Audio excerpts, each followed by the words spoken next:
오늘 이제 우리는 마태복음 8장 18절서부터 좀 보겠는데요. 우리 지난주 마태복음 강해를 통해서 세 가지 치유 기사를 들었었습니다. 첫째는 나병 환자의 치유, 그리고 두 번째는 백부장의 종의 치유, 그리고 마지막 베드로 장모의 그 열병을 치유하는 세 가지 치유 기사는 각각의 스토리가 아니라 하나의 일관된 통일성을 갖고 있다고 말씀을 드렸어요. 그래서 지난주는 예수님의 그 권세, 질병을 짊어지시고 그 질병을 치료하시는 예수님의 권세에 대해서 말씀을 드렸고, 동시에 그 중에 이스라엘의 그 영적인 상태를 고발한 내용이 나병 환자를 빗댄 내용이었다면, 이 백부장은 이방인입니다. 이제 이 복음이 향후 어디로 흘러갈 것이며, 믿음은 전적인 은혜라는 사실을 강조하면서 그 후에 베드로 장모의 열병의 치유는 일으킴을 받아서 그리스도의 제자로 또 섬기는 자로 수종드는 것으로 매듭을 지었죠. 그래서 지난주 예수님이 백부장의 믿음을 통해서 극찬을 아끼지 않았어요. 이스라엘 중에도 라는 비교를 통해서 그 믿음을 아주 극찬했습니다. 오늘은 그 믿음이 어떻게 제자들에게 현실 속에서 녹아지고 적용되어야 될 것인가에 대해서 이제 가르치고자 오늘 스토리가 특별히 따르는 문제에 대해서 이어집니다. 따른다는 것은 제자들의 필연적인 일생의 각오죠. 그래서 오늘 두 명의 제자가 등장을 해요.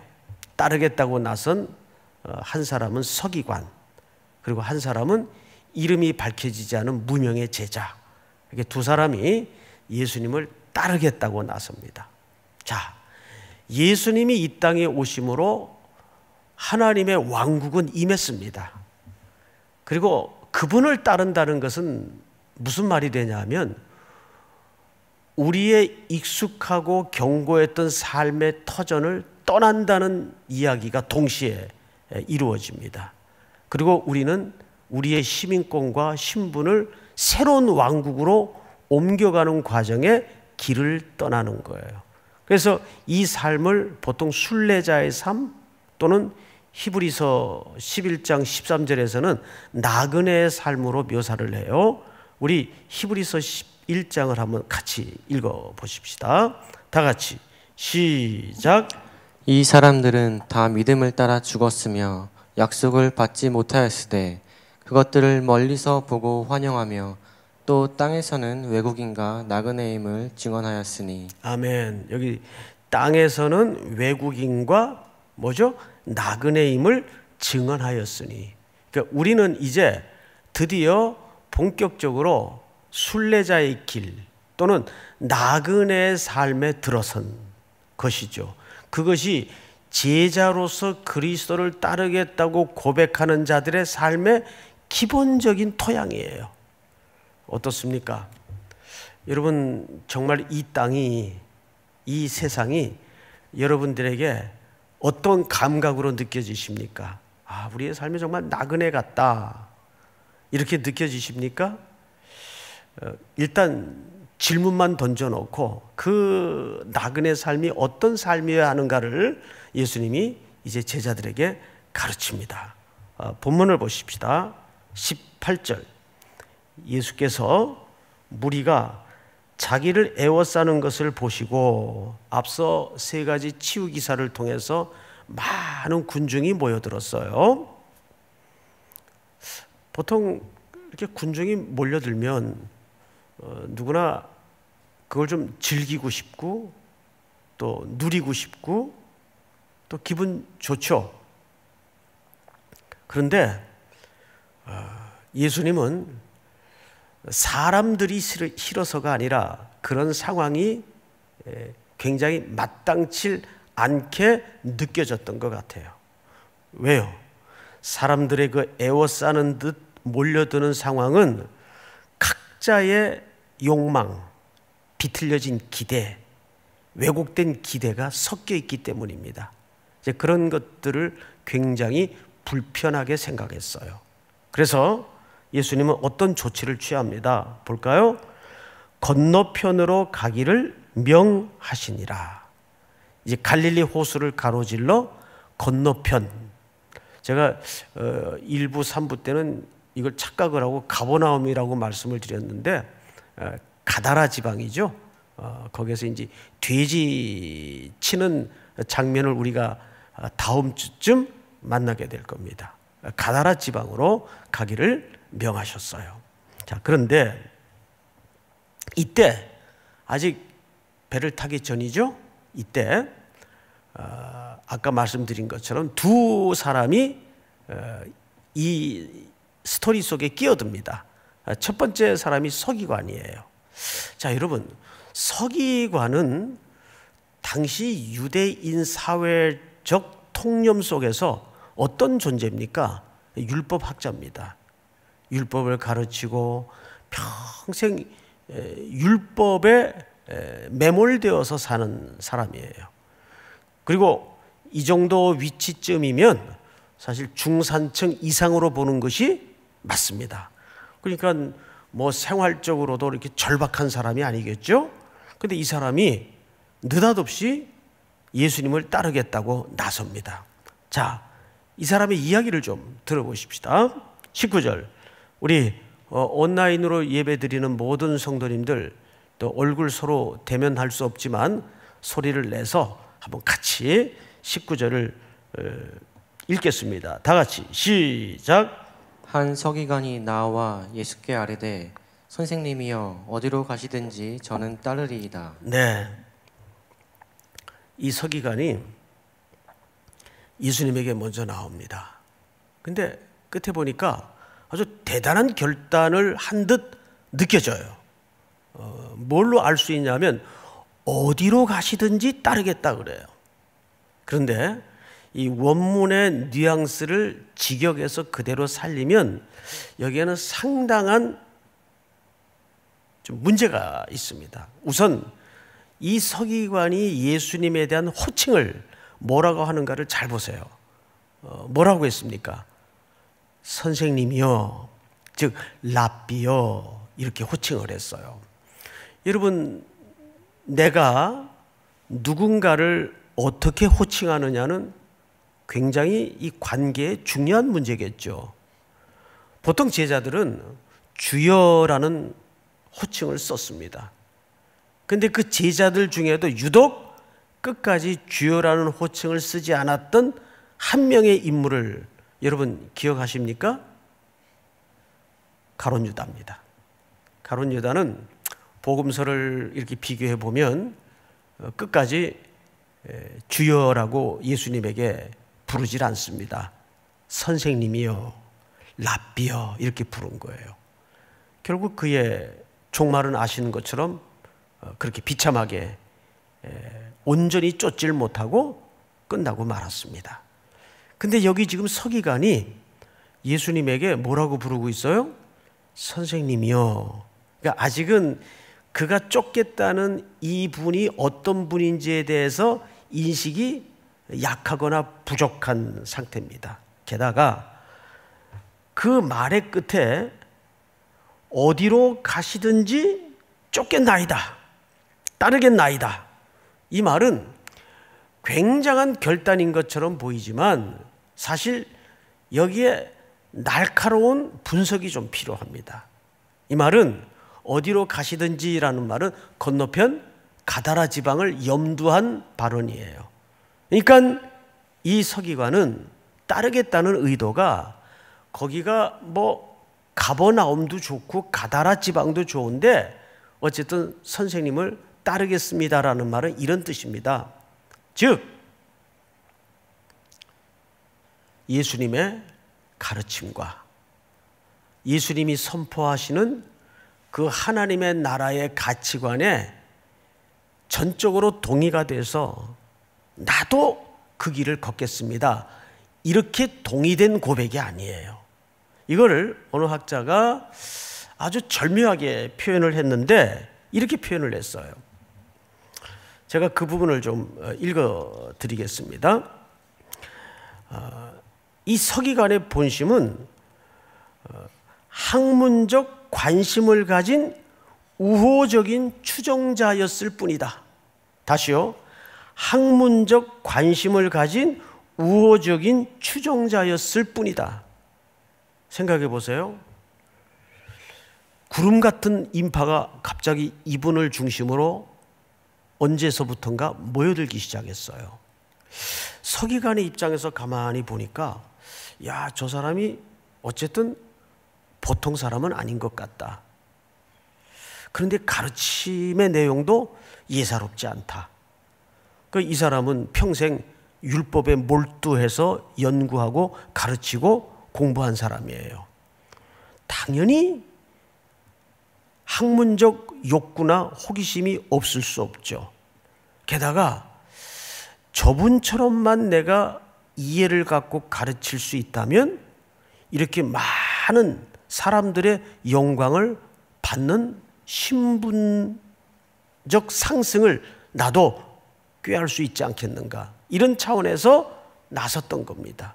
그러니까 다시 결론적으로 설명을 드리면 예수님의 걸어가시는 길의 의미를 이해하고 온전히 동의가 돼서 나도 그 길을 따르겠습니다, 이렇게 말한 의도가 아니라 학문적 관심을 가진 우호적인 추종자.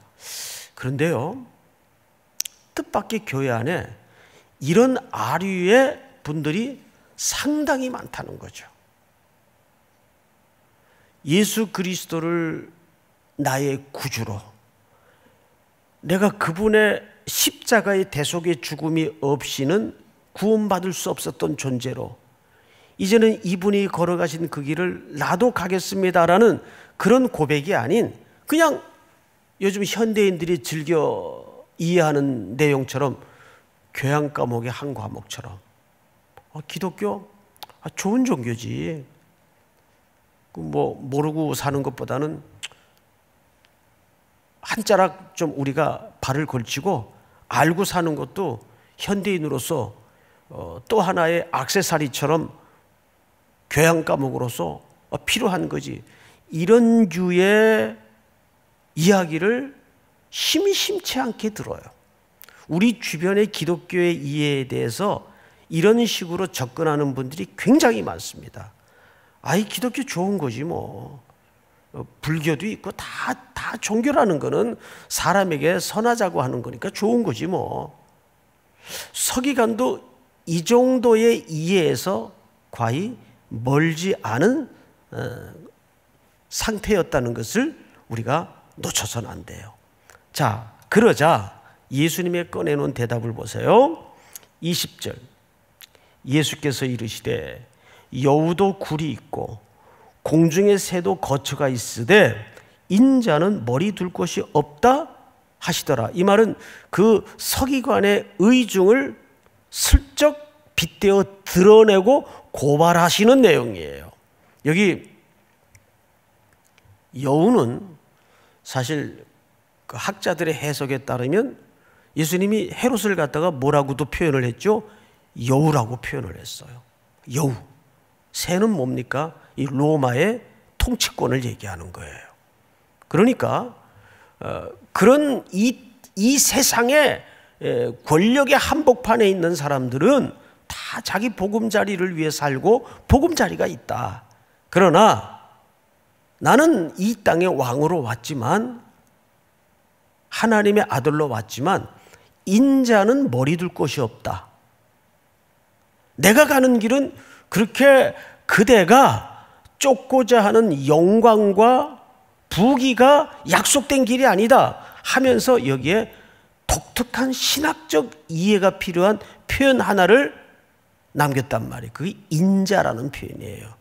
이건 굉장히 어려운 내용인데 간단하게 설명을 드리자면 이 표현은 다니엘서에 예언되었던 표현입니다. 우리 다니엘서 7장을 한번 띄워주실까요? 내가 또 밤 환상 중에 보니 인자 같은 이가, 인자 같다는 말은 사람의 모양은 했는데 사람은 아닌, 하나님의 아들인데 사람의 모양을 한, 이런 뜻입니다. 인자 같은 이가 하늘 구름을 타고 와서 옛적부터 항상 계신 이에게 나아가 그 앞에 인도되매. 우리 다 같이 14절 시작.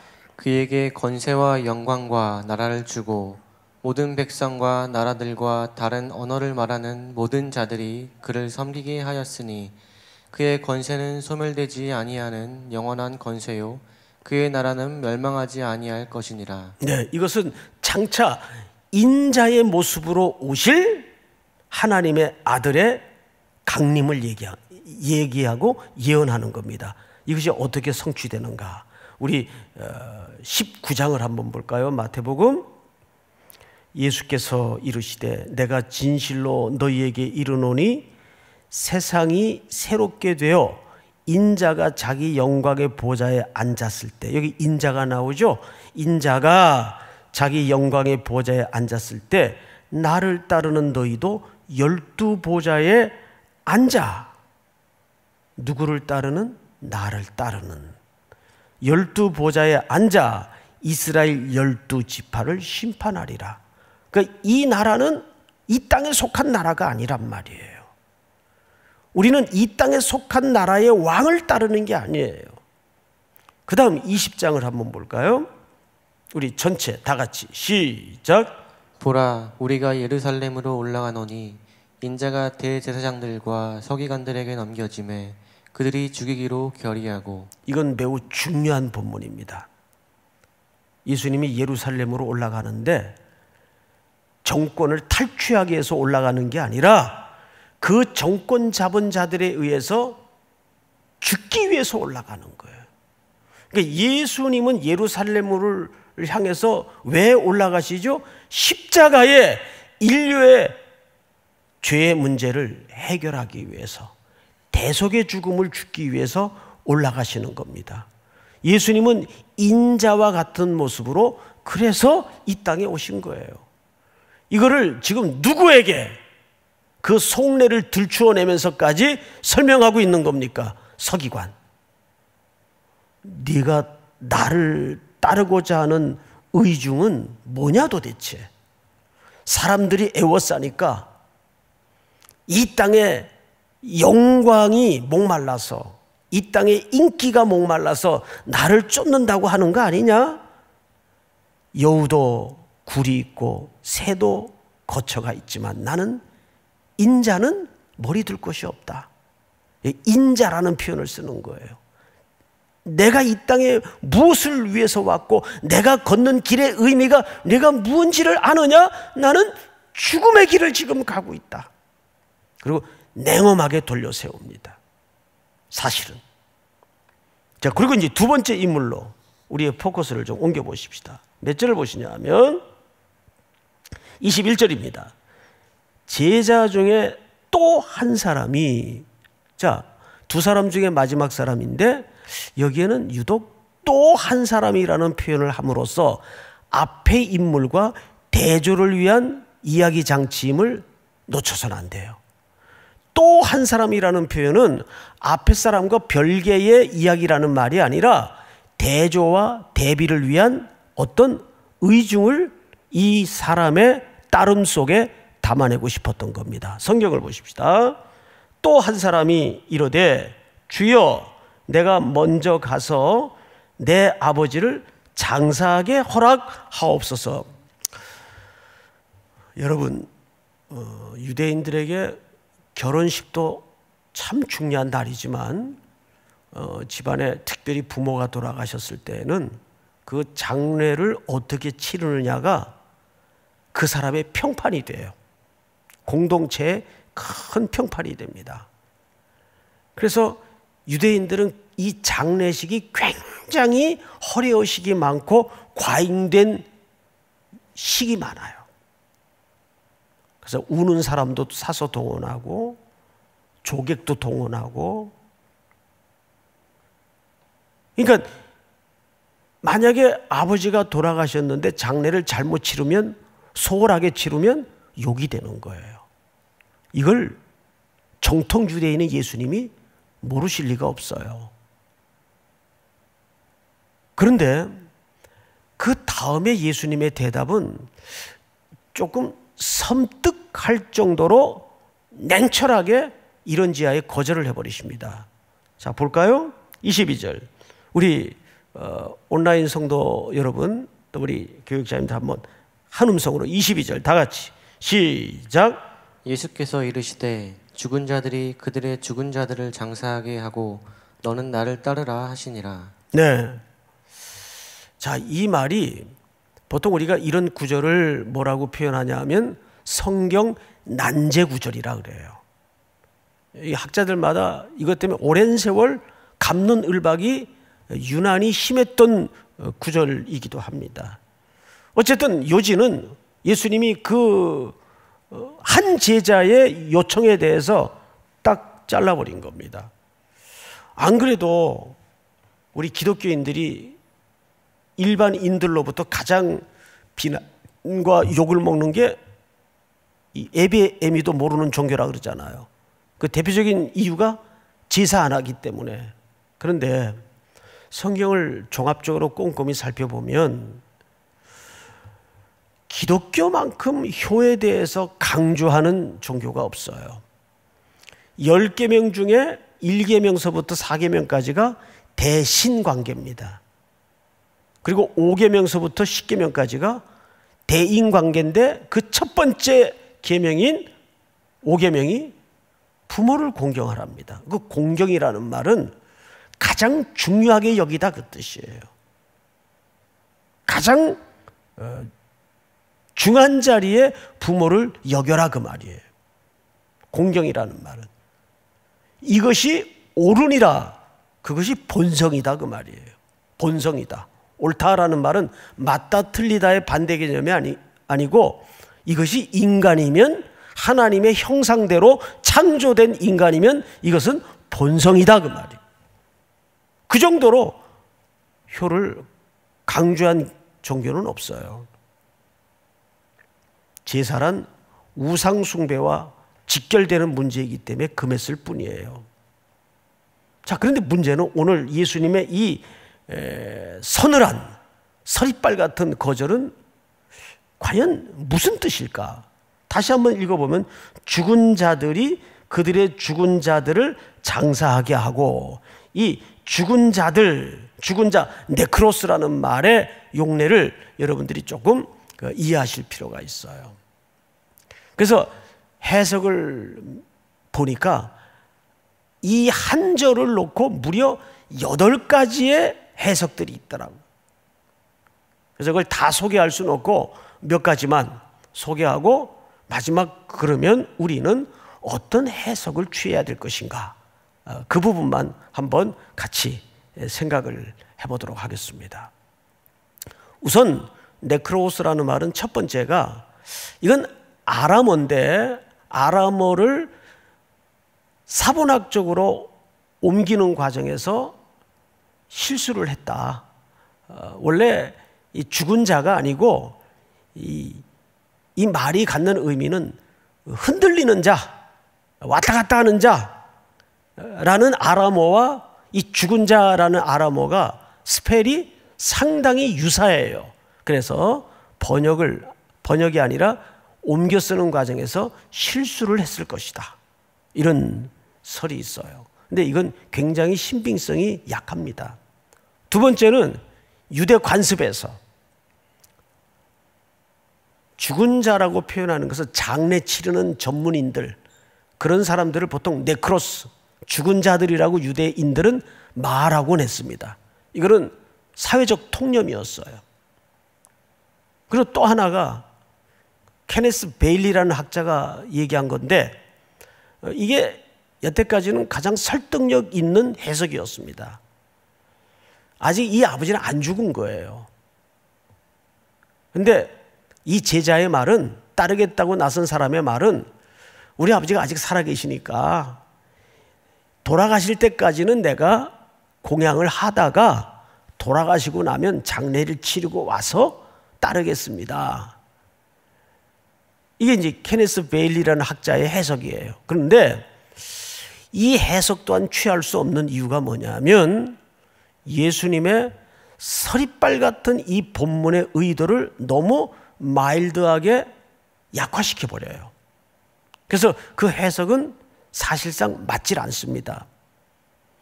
그럼 최근에 대두되는 해석이 있는데, 제가 이제 넷바이블이라는 성경을 참고하다가 그 관주에서 이 내용을 힌트를 얻게 됩니다. 고고학이 요즘은 많이 발달을 하다 보니까 그 고고학에 근거해서 상당한 실증적 신뢰들을 소개했습니다. 우리 그림 하나를 좀 보십시다. 큰 저택 같기도 하고, 저택은 맞아요. 무덤입니다, 무덤. 그런데 유대인들의 무덤은 두 종류가 있어요. 이렇게 자연 동굴이 있고, 이 집처럼 이렇게 만드는 인공적 동굴이 있습니다.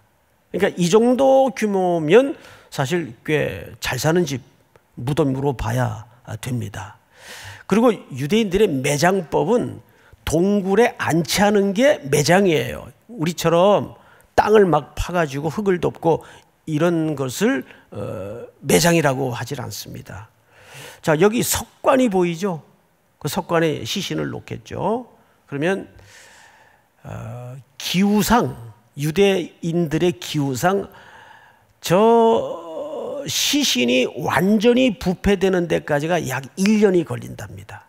그러면 여러분 뭐만 남겠습니까? 그렇죠. 뼈만 남겠죠. 그러면 이제 두 번째 장례를 치러요.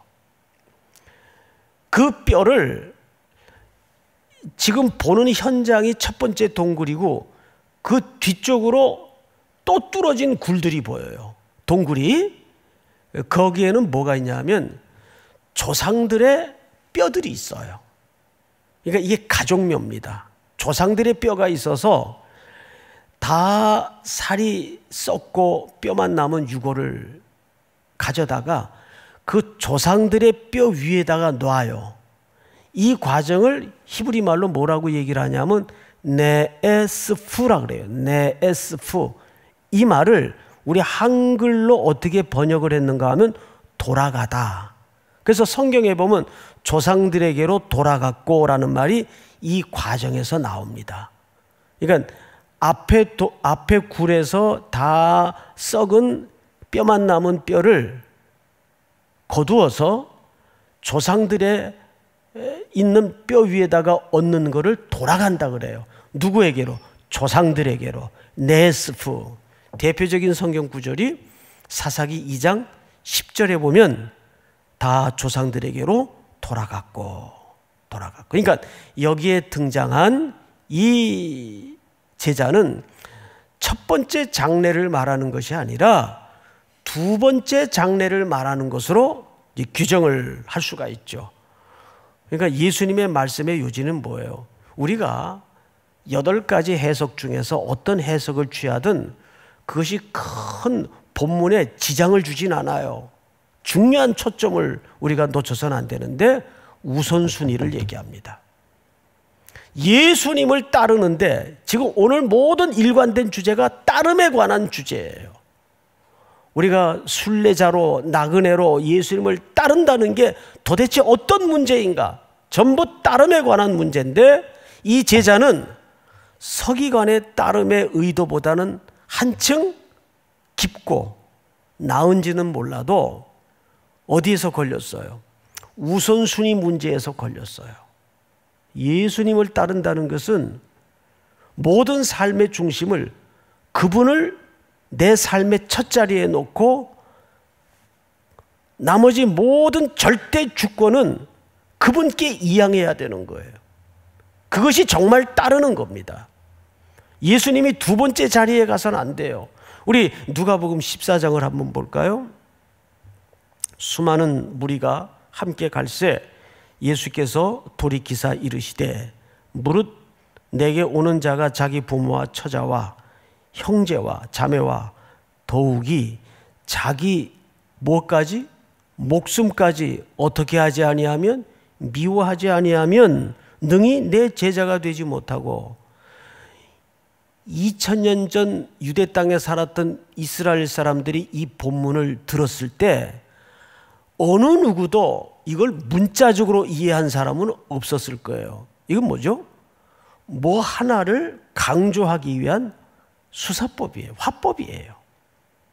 마찬가지로 이 본문이 강조하는 바는 정말 예수님의 제자가 되려면 모든 삶의 첫 자리를 누구에게 이양해야 된다는 얘기입니까? 예수님에게 그 자리를 내어드려야 된다는 얘기예요. 예수님은 우리의 부귀영화를 위한 액세서리나 보조도구가 아니에요. 기독교는 우리의 삶을 지탱해주는 보조도구가 아니에요. 왕 되신 예수 그리스도, 우리의 대장 되신 그분에게 내 삶을 올인하는 겁니다. 믿습니까, 여러분? 그것이 제자도의 첫걸음이에요. 자, 예수님이 여기서 정말 강조하는 것은 우선순위 문제였어요. 아버지를 공경하지 말라는 말도 아니고 장례 안 치러도 된다 그 말이 아니라, 나를 따르매 그것은 죽은 자들에게 맡기라는 것은 그건 네가 지금 할 일이 아니다. 너는 나를 정말 따르려면 온 천하보다 귀한 생명을 살려내는 일에 네가 우선순위를 둬야 될 거 아니냐. 나는 그 일을 위해서 왔다. 그 얘기를 이렇게 강조하는 겁니다. 그리고 이제 마지막 장면, 우리는 배 위에 시선을 옮겨야 될 결론 부분에 이르렀습니다. 자, 23절을 한번 보십시다. 배에 오르심에 제자들이 따랐더니, 자, 여러분 22절에도 나를 따르라 하시니라, 오늘 말씀의 제목이기도 하죠. 나를 따르라 그랬어요. 근데 배에 오르심에 제자들이 어떻게 했어요? 따랐어요. 마가복음의 표현과 굉장히 좀 다릅니다. 마가복음은 그냥 제자들과 예수님이 배에 승선해 있는 장면을 그렸어요. 그런데 마태는 어떤 의도를 가지고 예수님이 배에 먼저 올라 계시고 뒤이어서 제자들이 올라탐으로써 예수님을 따른다고 묘사를 했어요. 그러니까 여기서 드러내고 강조하는 메시지가 뭐예요? 제자들이 따랐다 그 말이에요. 따랐다. 누가 따랐다 그랬죠? 제가 방금 제자들이 따랐다 그랬어요. 그런데 이 제자들에 대한 명칭이 마지막 절인 27절에 가면 이렇게 바뀌어 있어요. 그 사람들이. 자, 이 설명은 나중에 좀 하겠습니다. 우선 그렇게 선뜻 따르겠습니다 하고 배에 올라타 따랐던 제자들, 바다에 큰 노을이 일어나 배가 물결에 덮이게 되었으되 예수께서는 주무시는지라. 예수님이 따르는 길에 뭐가 일어나요? 풍랑이 일어나요. 풍랑을 세이스모스라 그러죠. 이 말은 또 다른 번역으로는 지진이라는 말도 돼요. 지진. 자, 우리 계시록을 한번 볼까요? 11장. 자, 전체 우리 온라인 예배하는 성도님들 다 같이 시작. 그때에 큰 지진이 나서 성 10분의 1이 무너지고 지진에 죽은 사람이 7천이라. 그 남은 자들이 두려워하여 영광을 하늘의 하나님께 돌리더라. 자, 이건 종말에 일어날 일들을 얘기하는데 죽은 사람이 7천에 완전한 심판을 얘기하는 거예요. 동시에 큰 지진, 또 지진에 죽은, 이 지진이라는 말이 사실은 흔들리다 그 뜻이에요. 세이스모스. 우리 보통 영어로는 earthquake 그러죠. 여러분, 2년 전인가 3년 전에 포항에 우리나라 역대 최고의 지진이 일어났었어요. 건물이 쪼개지고 계단이 내려앉고 학생들이 운동장으로 대피를 하고 뭐 난리가 났댔죠. 그 지진도 뭐 가공할 만한 지진이었는데 제가 잠깐 LA에 이제 공부하면서 머물 때 빅뱅에 가까운 지진이 있었어요. 노스트리에서 발원된 지진인데 7.5에서 8 지진이에요. 이건 무시무시한 지진입니다. 여러분 새벽 1, 2시에 이렇게 터가 막 흔들린다고 한번 생각을 해보세요. 이건 제 언어의 부족함 때문에 그때 그 느낌이 전달이 잘 안 되겠는데 뭐 하여간 애 들쳐갖고 무조건 밖으로 뛰어나왔어요. 다 정전이 돼가지고 칠흑까지 껌껌한데 막 전체가 막 이 땅 자체가 흔들리는 거예요. 지금 세계사적으로 이 코로나19가 우리에게 지금 그런 느낌을 주고 있어요. 모든 일상을 다 흔들어 버려요, 지금. 그렇죠, 여러분? 예. 그래서 사람들 마음에 꽉 염려와 불안과 두려움을 몰아주고 있어요. 야, 이러다가 이거 어떻게 되는 건가? 교회는 존재할 수 있는 건가? 우리는 어떻게 되는 건가? 직장의 문제, 삶의 문제, 뭐 장사하는 분들, 뭐 보통 지금 심각한 상황이 아닙니다.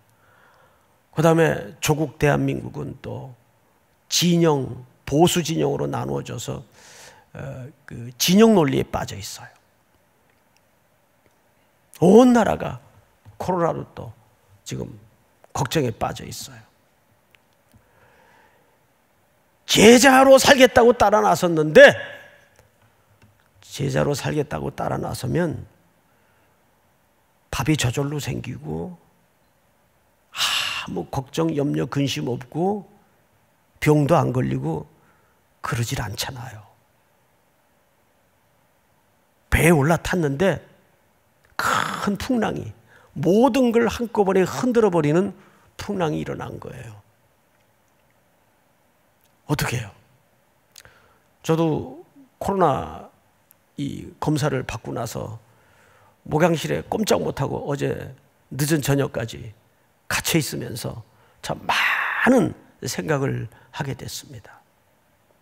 과연 이게 뭘까? 근데 예수님은 주무시고 계세요. 그분은 창조주세요. 그리고 우리의 주님이세요. 근데 지금 제자들의 모습을 보십시다. 배가 물결에 덮이게 되었으되 예수께서는 주무시는지라. 자, 25절 우리 전체 한번 같이 읽겠습니다. 시작.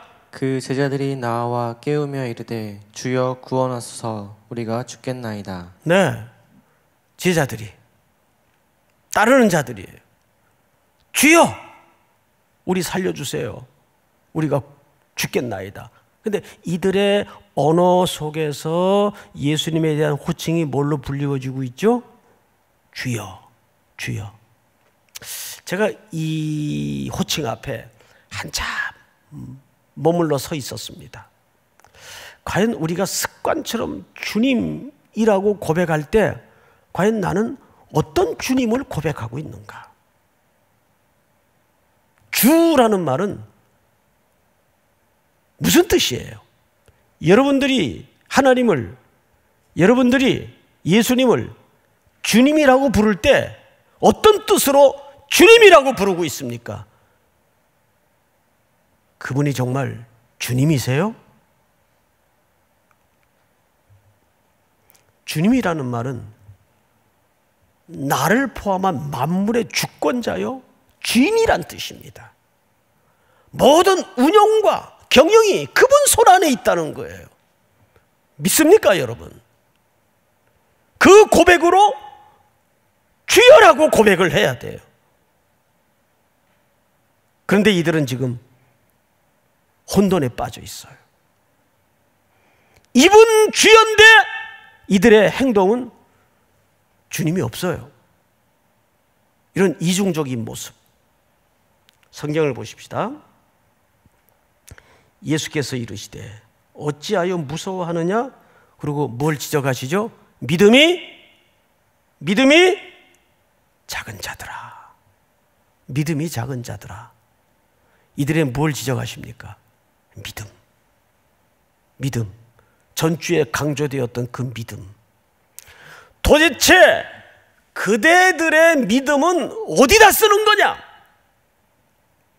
뭐 할 때 쓰는 거냐? 그 말이에요. 예? 고백도 주여라고 고백을 하고 예수님을 믿는다고 하는데, 제자인데, 그리고 기꺼이 모든 걸 포기하고 그 길을 따라 나서겠다고 배에 올라탄 공동체인데, 믿음이 적은 자들아, 왜 무서워하느냐? 조그만 불행한 소식 앞에도 겁먹고 벌벌 떨고 주눅들고 위축되고. 여러분, 믿음이라는 것은 풍랑이 일어날 때 필요한 거예요. 믿습니까? 믿음은 모든 게 다 평안하고 아무 문제가 없을 때 필요한 게 아니잖아요.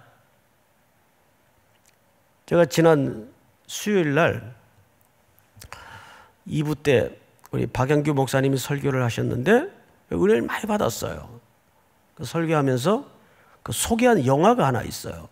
에반 올마이티라는, 맞죠? 제목이 에반 올마이티. 예. 그래서 그 영화를 제가 한번 찾아봤어요. 그리고 이제 그 영화를, 저는 그 제목은 듣고 있었는데 보기는 이번에 처음 봤습니다. 새벽에 이제 예배 마치고 나서 이 영화를 좀 봤어요. 모건 프리먼이라는 유명한 흑인 배우가 나오는 영화인데, 스토리는 굉장히 좀 코미디입니다. 뉴욕 대도시 한복판에 어떤 또라이가 방주를 지어요. 방주를, 노아의 방주를. 그러니까 자기는 하나님의 음성을 듣고 짓지만 그 가족과 그 아내는 어떨까요?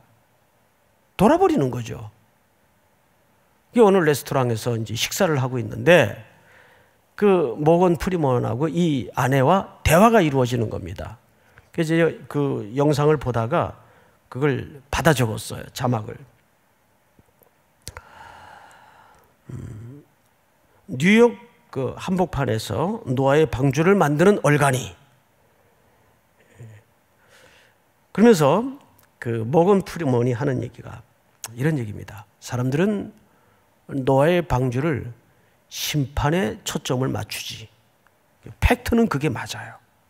노아의 방주는 심판에 초점이 맞춰져 있어요. 그런데 그 이면에 모건 프리먼이 물론 대사를 따라 한 얘기겠지만 이 노아의 방주의 이야기는 심판에 초점이 맞춰진 게 아니라 사실은 하나님의 사랑의 이야기다. 그리고 기다림에 관한 이야기다. 시간에 관한 이야기라는 거죠. 그래서 네 가지 대화를 그 아내와 그 노아의 방주를 만드는 사람의 아내와 대화를 나눕니다. 이런 질문을 합니다. 이제 모건 프리먼이 그 여자에게 질문을 하는 거죠. 누가 인내를 달라고 기도하면 신은 그 사람에게 인내심을 주실까요? 아니면 인내를 발휘할 수 있는 기회를 주실까요? 누가 용기를 달라고 기도하면 용기를 주실까요? 용기를 발휘할 수 있는 기회를 주실까요? 만약 누군가가 가족과 가까이 할 수 있게 해달라고 하면 갑자기 서로에게 뿅 하고 묘한 감정이 일어나서 감정을 들게 할까요? 아니면 서로 사랑할 수 있는 시간과 기회를 주실까요? 이렇게 네 가지 질문이 주고받아집니다. 우리는 보통 어떻게 신앙생활을 해왔냐 하면, 하나님, 제가 좀 힘이 세지고 싶은데 믿습니다. 제게 근육을 주시옵소서. 이런 기도하는 신앙 패턴과 똑같아요. 기독교를 어떤 요술방망이식으로 이해를 한단 말이에요. 제게 근육을 주십시오. 여러분, 근육을 붙이려면 근육을 달라고 기도할 게 아니라, 기도도 해야 되겠지만 뭘 해야 돼요? 아령을 들고 시간을 걸려야 돼요. 그래서 믿음이라는 것은 시간 속에서 풀어내지는 장면이에요. 우리의 믿음은 어디에서 필요한가 하면, 아무 문제가 없는 데서 믿음이 필요한 게 아니에요. 풍랑이 일 때, 모든 게 뒤흔들릴 때, 우리는 자꾸 두렵고 위축되고, 이렇게 되면 어떡하나 저렇게 되면 어떡하나. 물론 대비는 하고 준비는 해야 되지만 더 중요한 것은 믿음의 역사입니다. 요즘은 이런 소리만 하면 그 무식한 신앙이라는 이상한 분위기가 일어나고 있어요. 사람이 할 수 있는 방도를 하지 말자는 게 아니에요.